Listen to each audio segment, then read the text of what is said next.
Well, hello everyone. Welcome to the One SDSU podcast. My name is Daniel Lopez, and I'm here joined by my co-host. Hello, everyone. My name is Andrea Van Bever, and welcome to the podcast. We are so excited because this is our first episode of the new academic year. Andrea, how does it feel back to feel back This to be is so back? exciting. I'm so happy to be back here and having an amazing guest like Carlos today. No, I'm really excited. Carlos is going to be touching on various topics, and we are celebrating today the LGBTQ History Month, and we're really excited to have a person like Carlos. I know him on a professional and personal level, but I'm really excited for the podcast to get to know Carlos as well. Go ahead and get started, Carlos. Hello, welcome to the One SDSU podcast. Thank you so much for joining us today. Can you please tell us a little bit about yourself and your background? Yeah, hi everyone. So my name is Carlos. I went to SDSU IB back in 2020, I believe, or yeah, 2019. I was there for about 3 years. I served as the Associated Student President for my senior year. So that was in 2022. And I also work at IVC for a couple of years in their undocumented student program. Um, and we also had a little bit of involvement with the LGBTQ population at IVC. So that was pretty nice. Um, I was born in Brawley, but I went to Mexicali like on my second day of being born. So I was raised in Mexicali. I love Mexicali. I miss it so much. Um, Mhm. yeah, So you did say or mention that you were a part of the campus, the SDSU IB campus. During your time, what would you say was your biggest accomplishment here? I feel like there were so many accomplishments. I wouldn't call them necessarily my accomplishments, but it was a collective effort of so many people, the student leadership community, and also faculty who are just so great, our campus and staff members. I feel like we were just coming back from the pandemic, so it was a different campus, everything that the environment was before, it was like a reset, and we came back with a very different student population in the mindset, not very much in the demographics, but the mindset. So I remember when I came into our student union, I was just like, these look so old and so boring and so Mhm. decayed.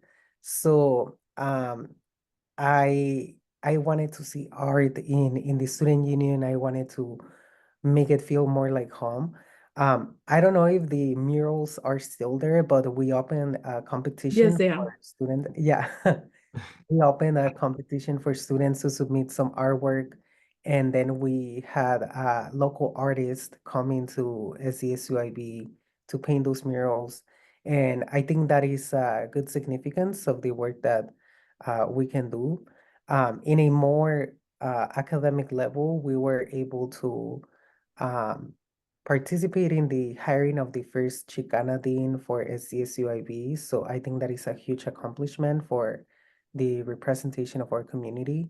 Um, we also, I believe that the Chicano and Chicana Studies minor was just approved. That was something that was initiated at Associated Students. So, yeah, I can go on and talk more, but I'm not gonna do that. Mhm. I remember when you were here. It was my first semester in SDSU, and you were so inspiring when you spoke in the Associated Students. When you would present yourself as the president of the Associated Students, and I saw all that you're talking about. I saw it happening, and it's really amazing. And I feel like it's something that the campus needed. People like a person like you, then it wants things for the students, for everyone. Porque, like you mentioned before, about you brought up, a lot of us, we have similar brought ups or similar situaciones. Mexicali is our second home. So it is really good. Then we have you here, like sharing, and we can connect with you. Thank you. And then Carlos, I do want to ask, I know you're like super busy. How do you manage your time, as of right now, you're a PhD student. How do you manage your time for your personal level and then your academics? I think I still follow this idea of not working on the weekends. So the weekends is my time, and I try to do as least as possible things academically related. That is not really how I do it, but Mhm. that's what I try to do in my mind. Um, but I feel like if we don't take care of ourselves, everything's gonna just be a burden, you know. And so I try to stop working at 5 p.m. So everything after 5 is just time for myself. And I might be reading a book, but it's not a book for my academics. It's just for fun, you know, even though people don't think reading is fun. But yeah. Um, and then I have the pleasure and yeah, just the pleasure of being very close to the ocean, to the waters. Mm. So I take those walks around the beach. Um, not every day, but every often. That sounds amazing. And I wish I can do that too. You know, Mhm. we live in the desert, it's kind of hard. We're gonna have to go to the canals. That's the closest Oh beach we yeah. But you cannot go in the summer. have. So, Carlos, jumping into our first question, as a PhD student and on the educational policy, what do you believe needs to be implemented to better serve the queer, Latinx, and transporter students in higher education? I feel like when we think about policy, we think about legislation and the bills that are out there that politicians do. But I kind of see policy in a different perspective, and it's the everyday choices and the decisions that are made at the institutional level, but also we can think of a department that is making decisions for this population of students. And I feel like so a great example will be LGBT History Month or Pride Month, which are in October and June or, you know, around that time in the calendar. And I believe that policy is created when programming happens. So when institutions are raising the flag, um, that is like news in, and everyone wants to be there. But that makes me think that these institutions and our leaders are always saying, we hear you, we see you, we honor you. Just when we are raising the flag, just in October, just in June. And that is not necessarily being reflected on the everyday choices that they are making Mm. for queer students or even just students in general. So if we look at the programs that exist at different campuses, there's often like these pride centers, but oftentimes these centers are undersourced and undervalued and understaffed, and that means that the service is not gonna be as good as it can be for students. And this is always the struggle that has been happening since the 1960s, that diverse students, including queer and trans students, are in the need of being advocating for more. And I feel like things can change in policy-wise when the people doing policy are those who identify with those identities. Um, and as far as transborder students, uh, I think we have a little bit of more complex policy there because we embed the immigration system, and it's a dual navigation of the immigration system and the higher education system. And the student is in the middle trying to negotiate both identities. Um, and both systems are not serving to the best level that they can. Um, does that answer the question? No, yes, yes, definitely. I do want to pinpoint what you said. I really loved how you said that we shouldn't necessarily just focus on, History Month and Pride Month. We should focus it not necessarily every day, but we should be advocating more than just those 2 months. So I really like that you brought that up. Yes, I also like the point that we need representation because that's what is gonna bring those policies. That's what bring awareness to those places of power where you can actually make change. And actually, I would like to ask a little bit about your research and the work you have done during your master's program, and then now as a student in your PhD program? Mhm. Yeah, so for when I was at Long Beach, I wanted to do research on queer and transgender students. So it was very eye-opening, and it just confirmed so many ideas that I already had. Um, and it also opened my eyes to more challenges that are experienced, maybe not just at the surface academic level, but very much on the identity level of every single different experience. So when we think about a queer or trans student crossing the border, um, there are so many more layers that we might not experience. And I say this because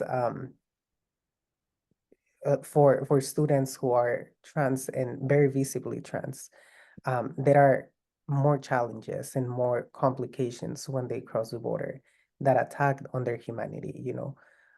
So I feel like we have to be very cautious and careful when we are doing this type of research with populations that are considered vulnerable, because different traumas may arise, you know.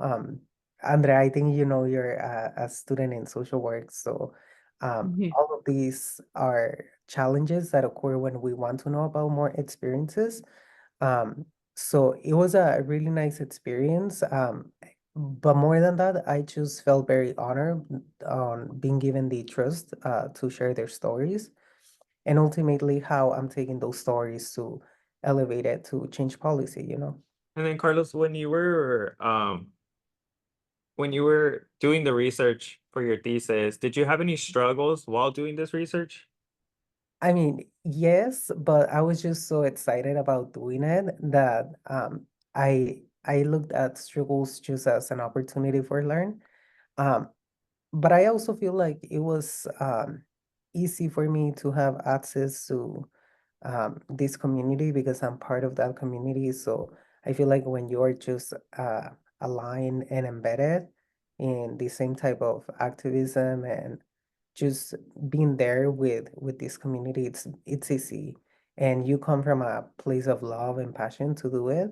So um, yes, there were challenges and struggles, but I prefer to not look at them as that. Very empowering. Yes, yes, it is.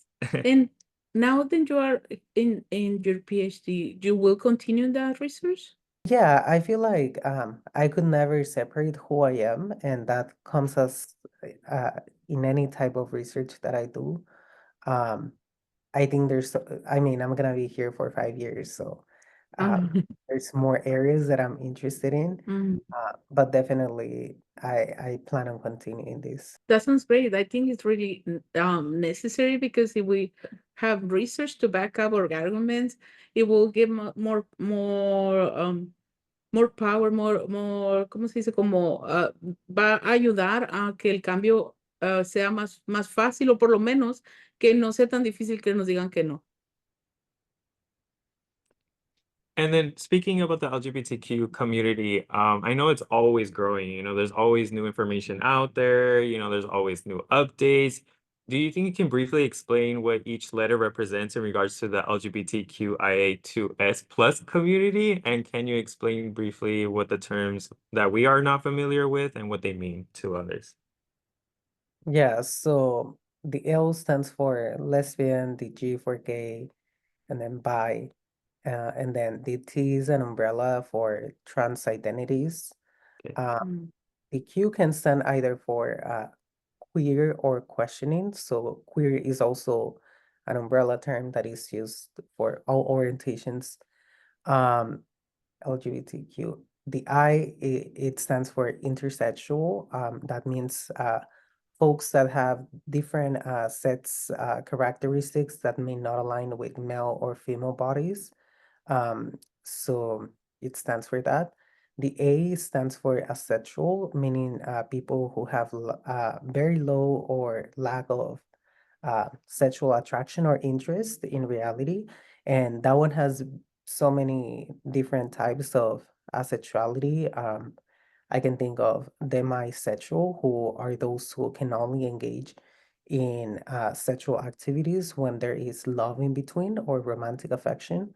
Um, LGBTQIA and 2S, it's the acronym for Two Spirit. So Two Spirit are folks who are indigenous and who are also queer. And then the plus, it just stands for the fluidity that exists between all of these sexual orientations and gender identities and expression, and also to all of those identities that are not encapsulated within the acronym. Thank you so much, Carlos. Actually, those are questions that our students here on campus had. So we wanted to give them that space to ask the questions that maybe they don't feel so comfortable to ask to somebody in person. So here in this space, we wanted to open it for them to actually like to be able to ask somebody from the community, somebody that has advocate and also has research. And thank you so much, Carlos. We also have another question. ¿Cómo consideras que son las percepciones de la sociedad hacia las personas de la comunidad?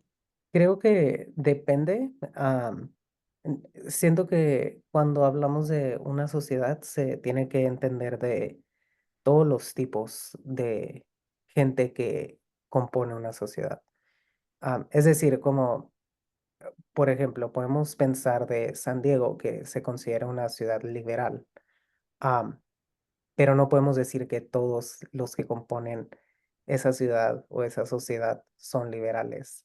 Mm, Entonces, sí creo que al percibir una sociedad más liberal hay cierta ah, aceptación ah, a un nivel macro, pero no se puede generalizar. Por ejemplo, creo que Mexicali es mucho más, acepta mucho más comparado al Valle. Entonces, se puede ver en el tipo de escena que hay, en el tipo de arte que hay en la ciudad. Estoy pensando en uno de los eventos que pasaron, no sé si fue el año pasado o antepasado, que era esta obra de arte, de teatro que se llamaba el patio de atrás. Y los artistas son artistas locales de Mexicali. Y esta fue una obra que crearon por medio de un colectivo LGBT que es radicado en Mexicali. Y eso habla del tipo de percepciones de la sociedad ujú. hacia, primero que nada, el arte, pero también hacia las identidades de la disidencia sexual. Entonces, cuando estábamos, doctora Falcón y yo, tratando de traerlos al valle, hubo muchos problemas porque pues se tiene que cruzar una frontera, claro, am, pero era también interesante que jamás se había traído una obra de teatro al campus totalmente enfocada en las infancias queer. Ah, entonces eso habla mucho del tipo de percepciones que se tienen en una sociedad. Y lo más interesante para mí y algo que también encontré en mi investigación es que am, típicamente se piensa que México es mucho más conservador, pero en nuestro contexto, cuando pensamos en el Valle Imperial y Mexicali, no lo es. Ujú. Entonces, ya, creo que eso es un poco para reflexionar en cómo las sociedades son generalizadas, pero no necesariamente eso es cierto. Sí, sí, es una reflexión muy interesante, yo también lo creo. Cómo podemos tener esta idea, ¿verdad? De ciertos grupos sociales como que no, que no aceptan o que no, que los encajonamos, ¿verdad? Y es lo mismo que pasa que hacemos hacia las comunidades, como el ejemplo de la comunidad LGBT+, los encajonas en ciertas ideas que te que a lo mejor una persona hizo o algo por el estilo, cuando en realidad, pues, no solo es eso, casi todo en esta vida es un espectro. Entonces puede haber los que son muy radicales como los que son muy liberales, o sea, hay de todo. Por cierto, esa obra es muy buena, buenísima. I completely recommended. I cry, I laugh. It's so good. Oh, and our next question is, ¿qué crees que las personas latinas pueden hacer para apoyar a la comunidad LGBT? Creo que al igual que la otra pregunta, hay de latinos a latinos. Entonces, am, es, primero que nada, creo que am, el hecho de tener una idea hacia la comunidad sin ser parte de ella no es necesariamente un beneficio para ayudar. Entonces, creo que lo primero es educarse, leer, escuchar, escuchar los testimonios de la gente, las experiencias. Y si aún así alguien que tiende a tener este discurso de odio, lo quiere seguir teniendo, pues eso ya es parte de una naturaleza de la persona. Creo que en la comunidad latina hay mucho machismo y homofobia. ah, y hay mucha educación que hacer al respecto, am, pero justo, creo que esta es una tangente, pero justo en la mañana estaba escuchando un podcast sobre la historia de Juan Gabriel. Y Juan Mm. Gabriel, una de sus frases más conocidas es lo que se ve no se pregunta. Y eso me hace pensar en este tipo de percepciones de la comunidad latina y lo que am, tan siquiera los mexicanos hicieron para elevar la música de Juan Gabriel a un nivel global, pero nunca cuestionaron, aunque había mucho rumor detrás en la sociedad, nunca se decía explícitamente. Y la forma en la que alguien que por medio de su arte logró decir lo que sea, no se pregunta, o sea, que no te importe, no juzgues, no pongas estereotipos, creo que es muy válido para lo que estás preguntando. Entonces, tal como se hizo con esta figura inminente que es Juan Gabriel, se debería de hacer con cualquier persona que es parte de la comunidad. El hecho de eliminar estereotipos, de valorar por las contribuciones y simplemente por la humanidad de esa persona. Sí, creo eso. Thank you so much, Carlos. No, ese dicho que dijo el Juan Gabriel como si pega. Like, es como, es que es falta de respeto, you know, like it's just, you don't question it. At the end of the day, todos somos personas, and at the end of the Mhm. day, we should just love each other for who we are, and that's it, you know. And thank you, Carlos, for sharing that. We really Sí. appreciate that. Speaking of respect, you know, a big, huge misconception when it comes to pronouns. We do have a question about pronouns. You know, I think not only the community, but schools, academic wise, is doing a better job when it comes to pronouns. You know, making sure that we're asking, so that way, you know, we're not disrespectful in any way. You know, and one of those questions is, so some people do prefer to themselves as she or they, or she they, and how should they be used appropriately? Yeah, I feel like we are seeing a much better job in schools implementing the use of pronouns. I think even in the technology that we use now in schools, in our emails, I think Canvas also ask for the use of your pronouns, so I think that is very important. But I feel like at the core of this question should be the fact that we just respect. If someone wishes to identify as she, they, or they, them, that is a personal choice that must be respected. Um, I can only speak about my case, which is my pronouns are he, him, and I also use él. So even the linguistic choice of using the Spanish connotation should be respected because that is part of my identity. And it's the same case in the use of she, they. And um, if the person who asked this question is trying to get like an explanation on why the use of she and they, I mean, I cannot completely say so, but there has to be a notion that the use of they represents the falling outside the binary of male female, and that represents multiple connotations or multiple definitions, which means that they can be non-binary, they can be gender queer, gender fluid. But at the end, it is not our job to determine what is more appropriate, but rather just to embrace and respect it. If someone wants to be called like that, then you just do it. It's not that hard, you know. Mhm.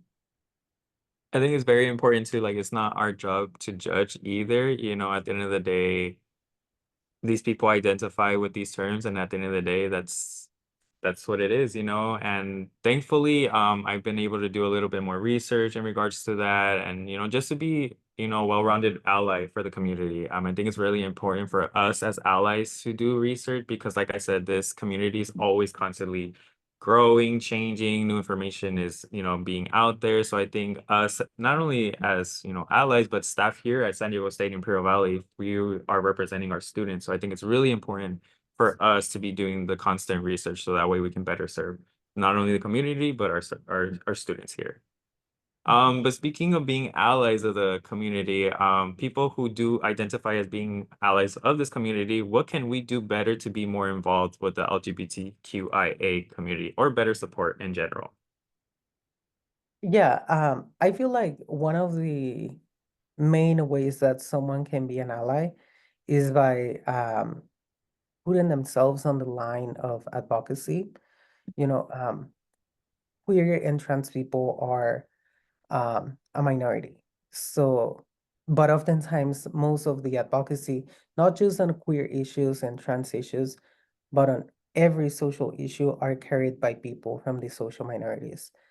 So there is like this inherent notion by uh, straight people that someone else is gonna do the job. Someone else is gonna advocate for me.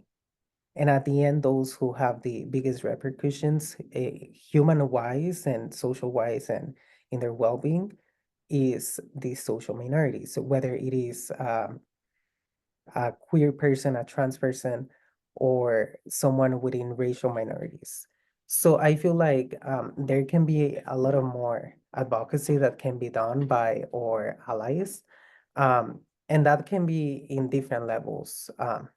I can think about, um, for example, a class, given the context of the college. When we are, and I'm gonna take the role of a faculty member. So when we are discussing what classes are gonna be offered, and there is not a single class on queer identity, then why are we not advocating for that? Or we can also think about in the context of a DEI committee. You know, we are talking about diversity, equity, and inclusion, but we never mention the issues or challenges of our queer and trans students. So that is a moment where our allies can come in and always pitch in, almost like putting it um, on the agenda every time. You know, we have to talk about this Mhm. because again, this is not an issue that only happens in October and June. It's an 12-month issue. Mhm. We've always been here, you know, we're always gonna be there. Um, so the advocacy has to be there 24/7. I think that's something very important. And for example, us as me as the graduate student and Daniel as the coordinator of the Cross Cultural Center, that we always try to do things then promote the community and then the acceptance and the crear one SDSU, ahora sí como dice nuestro podcast. Pero a veces it's like we are limited by certain situations or no es that even though we are allies, we would like to have ¿cómo se dice? Como esa persona que we can bring like you, like thank you so much for being here because you being here giving us this time, your time, then I know so you're so busy, like it's is so much for us porque we can open the space and these discussions can happen. And sometimes it's difficult, pero we will try, and we still need to be educated more. So thank you so much. Es como el dicho, we have to ask the uncomfortable questions because we're never going to get those answers, And Carlos, you made a really good point. You were talking about how it's not just a 2-month issue, it's a 12-month issue. And I really love that, by the way. Us as the Cross Cultural Center, what would you love to see here at San Diego Yes. State in Imperial Valley? Not just those 2 months, or maybe within those 2 months, what would you like to see? How can we better represent not only the community, but advocate for those 12 months, within those top 12 months? Yeah, I'm gonna talk about my experience working in student affairs for almost 4 years. Um, and I think something that it was always present in my mind. So again, the context is I was working at the community college with undocumented students. Um, and so something that was always very present in my mind is my students. So who are my students? Yes, they are undocumented, but they're not just that. There's so many more identities. And I happen to had a good amount of students who were also queer. And I knew students who were queer. I was always in conversation with the advisor of the LGBT club at the community college. And we knew that there was a need. So I had to be very intentional in the way that I put events together. And I remember this was a very hard event because, the Imperial Valley is yes, a desert, but then we also have a checkpoint to the north, a checkpoint to San Diego. We have the border, and then we have Yuma. So there's not a lot of capacity to bring speakers who are undocumented. But I Mm. had been in conversations with this filmmaker from LA who does a lot of work on just being unapologetically undocuqueer. And I felt that it was very important for me to bring that perspective into the overall understanding of the college on how to serve undocumented, but also queer and undocuqueer students.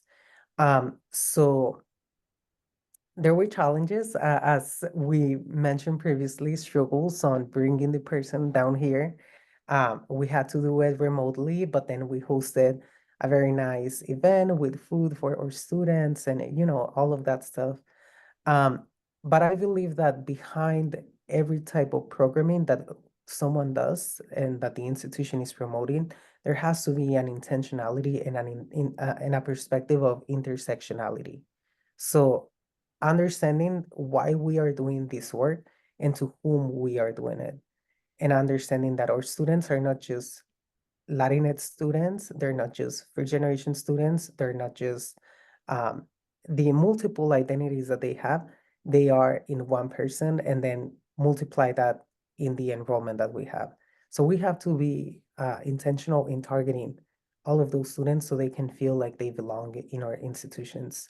And I feel like ultimately that's gonna impact not just the student, but also us as student affairs professionals, as people who care about our students. And we're gonna start looking at more ways to, number one, uh, bring that type of programming to our students, but also to pressure or administrators or bosses or leaders to be more intentional in the ways that we are doing things. Because I mean, it's been how many years of higher education history doing things very similarly with slight changes. And our students, as I think one of you mentioned, this is a community that is constantly changing. But I would argue the students that come every single year, they're more unapologetic. They're more they like stuff faster and quicker and a better quality and a better service. So we also have to change with that. And our institutions and those who are telling us what to do, they also have to be open to change. And I feel like that was one of the main lessons learned of my almost 4 years working in student services. I think it's really important to Going back to our previous question, when you were talking about bringing up the classes, for faculty wise, I think it's perfectly like what you said. I think change doesn't happen overnight. And I think, if we have that consistency, that's what's important. Okay, if we get rejected this first time, okay, we bring it up again and again and again. But the important thing is that we don't stop, because like I said, we have one mission and it's to serve our students. And, there's always going to be pushback. But at the end of the day, we're advocating for them. And I think that's what's really important. Mhm. We do want to open up the questions. I do see that we have participants in the chat. Feel free to drop a question and we'll go ahead and read it to Carlos if you have a question. I'm also like I'm kind of curious about what is like your in the future. What do you see yourself doing, or what is the main goal you have for your career and maybe personal that you would like to share? Yeah, so I came into my program with a very set mind that I wanted to become a faculty member. I don't know that anymore, Oh, and that's okay. Um, I am open to see where this takes me. Um, I I mean, for sure, I'm staying in the field of education. I just don't know at what capacity. Um, I think something that I've learned is that I'm really not someone who likes to stay with very static job descriptions. So that's why I am questioning whether or not I want to be a faculty member. But yeah. oh yeah, I get it. I'm always like kind of going with the flow. Let's see what happens while I'm working on this. Then I interested on. And Carlos, can I ask if you're comfortable answering what kind of changed that mindset of you wanting to be a faculty member? I think I want to be intentional in how my work can inform other things.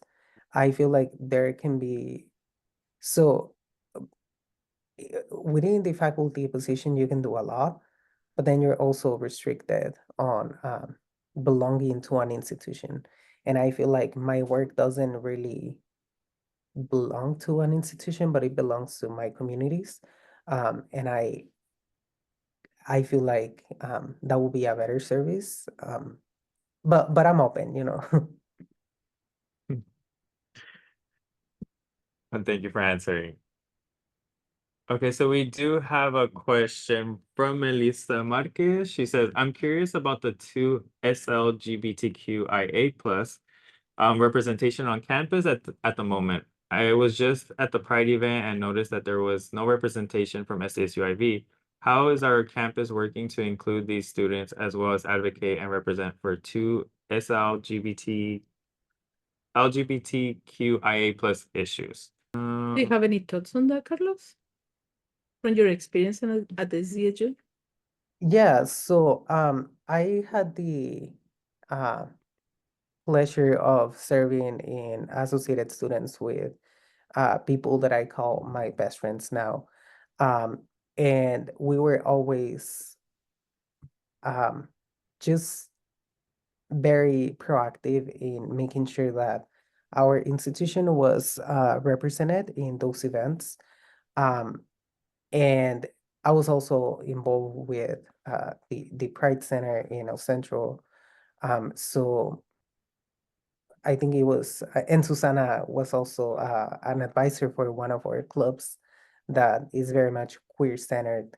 I feel like at the end, again, going to the notion that the institution is not really gonna do anything if we don't ask for it, and if we don't push for it. And so I, I'm not gonna blame student leadership because uh, or administrators should be doing something about it. But student leadership is the final push that is needed in these cases. Mm-hmm. We also have to kind of bring back the concepts that the Imperial Valley is a very conservative rural community. So these type of events might not be the best representation for the institution, but yet we have students who are identify. Um, as part of the community and who have to branch out to go to community events instead of the pride events at the campus. So I feel like my advice will be reach out to your student leadership and hold them accountable because at the end they are your representatives. Um, Mhm. and also, I mean, I'm pretty sure that the email of the dean is on the website, and just ask them, like, I'm very curious why we were not represented at this important community event. And yeah, I feel like, and again, bringing back the how our allies can be working better. This is a great example, our allies can be sure that next year there is some type of representation. Mhm. Yeah. And then I think we can use this question, for me and Andrea to take it back to the cross-cultural center and say, what can we do to do Mhm. better, or what can we do more? Because there's always something we can do more. And I think it's really important that for us to take this question back, analyze it, and see what can we do better to serve our students. And I think and thank you, Melissa, so much for that question. And we'll see what we can do to not only better represent the community, but better represent our students and the center as well. And maybe also speak with our student representative, like you mentioned, and because yes, like when maybe those students um um wanna see the representation, but they don't see it, so they don't speak up, right? So let's open the space for them to like be able to say something and also us being like, hey, it's gonna happen, like, because it's important. Yes, no, yes, definitely. And like Carlos said, we shouldn't have two events for those 2 months. It should be a 12-month thing. We should be advocating always, seeing what we can do better. So yeah, we can promise you on our end, we'll do the best that we can, and we'll always make sure that we are advocating for our students. And then Susana, thank you so much for your question. She says, what advice would you give to a student who is struggling with accepting or sharing their sexual orientation or gender identity with others? Yeah, I feel like the best advice is that recognizing that we live in a society that wants to rush us and just make sure that we fit somewhere. Um, and I just feel like whenever this important decision has to be made, we have to do it at a right time. Even making a plan, considering the best case scenario, the worst case scenario, what are the support systems that we have? And again, how that interferes with our timing, uh, personal wise, professionally, academically.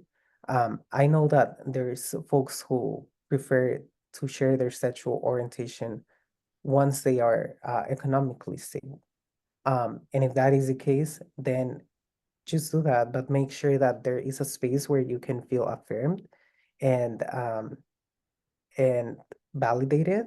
And I feel like sometimes that space is the college, the campus, those cultural centers, a faculty member. Um, and if someone is struggling to just take that step, um, then rely on those other support systems that you have and that your school is giving you. Um, and and stick with it until you're ready. I don't think anyone should be pressured to come out when just because of timing. Um, I feel like because of social media, it is more normalized to just like do it. Uh, but I mean, there's not a handbook that says you need to come out by 18, Um, Like you said, everything is it's at its own pace. There's no timeline, there's no correct way to do it. So I think social media does have a big influence on that or impact on that, but todo a su tiempo, as we say. Carlos, before we end the podcast, we do want to end on a really good note, and we want to give you the floor to give any final thoughts or any advice in regard either for higher education or the community itself, like what would you like to say or to the podcast viewers? Yeah, I feel like what I take from this space is that both of you as allies um, are taking a step which it's very important for the queer and trans community, which is being getting into that point of reflection. And what am I doing as an ally to advance the visibility, the respect, and the service to queer and trans students at our campus? And I feel like that is a stance that everyone should take, whether they are at SDSU or at whatever campus. I feel like just because of the season that we are on, which is election season, um, we also have to be hopeful, and make sure that regardless of any outcome, there is going to be always the opportunity to look at the joy that our queer and trans community brings. And if that joy is going to a queer bar and just experiencing, maybe for the first time, looking at a drag show or a drag artist, um, do that.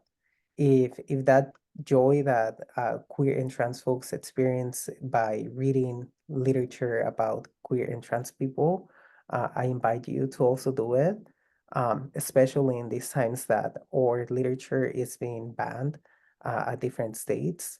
Um, so I guess that my concluding point is that yes, there are challenging times and struggles that have always really been there, but it's up to us to just choose to not turn the page, but to bring another page and make sure that we are having two things simultaneously happening and focusing on the joy and how that joy is making us transform our realities and the ways that we are advocating and living our lives. Yeah. Thank you, Carlos. That was a really amazing way to end your podcast, and thank you for making us reflect on what are we doing and supporting the community. And I think then we should. I love that because I think like maybe we all can um finish this podcast by thinking what are we doing and making this change and this visibility happening. Thank you, Carlos, so much for being here. No, thank you so much, Carlos. We really appreciate it. We really need these topics to be brought up, and we need to ask these questions, because that's the only way we can evolve and, better ourselves. I really want to thank you for your time, Carlos. I know you're super busy, and I can assure you this is not going to be the last time we collaborate with each other. It's only the beginning. Like you said, it's a 12-month thing and not just a 2-month thing. So I really look forward to working with you in the future, Carlos. And thank you so much for your time. Thank you, Thank you. Carlos. Thank you for the time and the invitation. Saludos. Saludos. And thank you, everybody, for tuning into One SDSU podcast. We'll see you in the next episode. Bye.